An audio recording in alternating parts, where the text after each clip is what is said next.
So, according to your summary review packet, let's approach how to respond to those multiple choices questions and how you should kind of think about it in order for you to answer those questions. So this is basically the packet. Question number 1 was about atomic theory and models of the atoms. So, in these questions, you're asked to consider the following selected postulates of Dalton's atomic theory. Yes, scientists are important to be remembered, and how do you answer questions like those? Remember that you always have to investigate a particular way those words are spoken. You cannot expect to have questions according to the wording that you are expecting. Be able to analyze those words. So each element is composed of extremely small particles called atoms. So you're dealing with one particular element, right?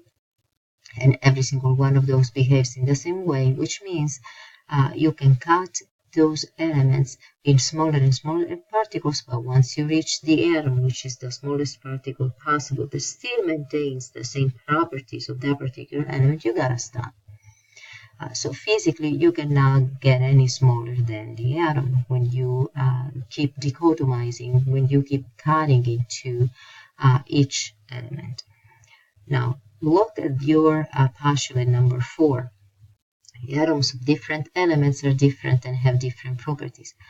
Looks like we do believe that, because if you're dealing with the atom of mercury, for example, each element of mercury is made of atoms, but if you're dealing with mercury and gold, so those are two different elements, so they must have different properties and they must be different, otherwise they will be the same. Now, for the second and the third postulate, those are kind of tricky instead, because you say atoms are indivisible. Again, what does it mean that are indivisible? Can you break them up?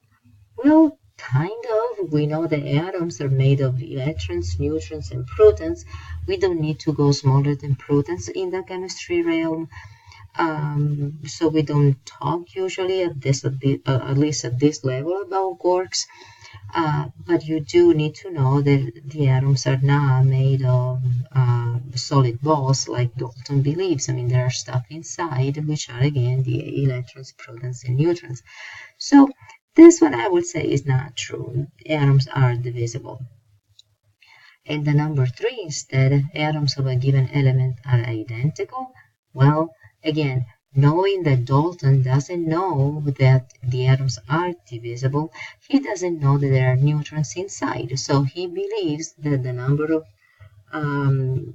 he doesn't even know that there are stuff inside. So he's thinking that there are no isotopes. So even if there were neutrons, according to those two postulates, he would think that hydrogen 1 and hydrogen 2 are exactly the same type of element, which is not true, because again they differ by the number of neutrons. So number 2 and number 3, I believe they are not what you expect to be. So those are not true, no longer considered valid. So what about your question number 2? There are blank electrons, protons, and neutrons in an atom of xenon 54 and 132. Now, what does this mean? So, if you have your xenon, right, and you have 54 written here, and 132 is on top, remember the notation. The number at the bottom means the number of protons, right, which is the same as your Z number. And this one instead, usually identified as A number, is also is the same as the mass, right? The atomic mass of atom of your element, right? Now you know that your number of the number of mass number of your element A is the same as the Z number, so the number of protons, and the number of neutrons all together. So let's write this one as instead of Z number, let's write it as your number of protons. Let's put a plus there so that we know the protons are positive, and your number of neutrons. I don't put any charge there because neutrons are not electrically charged. So your A is the sum of your protons and the neutrons. So this means that your A number has to be bigger of your number of bigger than your number of protons. Can be the same only in one particular case, which is the hydrogen with 9 neutrons. So but let's say that in general your A, so the mass is always bigger than. So even if you forget which one is on top or which one is this, which one is that, you'll see that the number on top is bigger. So this one obviously has to be not only the protons, but has to contain neutrons also. So your question also in the number 2 was, so this is for the question 1, which we went already on. So for your number 2, they are telling you that this number is 132, which is the same as protons and neutrons. So how much neutrons does this atom has? Well, it's 132 minus your 54, right? So,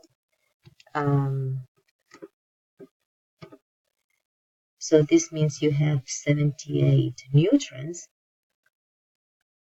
We know that 54 are the protons, but remember in your periodic table, right, when you're seeing your number, your element xenon, right? So this will be your 132 in this case for that particular isotope. You will see 54 up here, but you also know that all in all, this element, because it's the one in the periodic table, has to be neutral. So if it is neutral, this means, right, being neutral means the protons is equal to the number of electrons.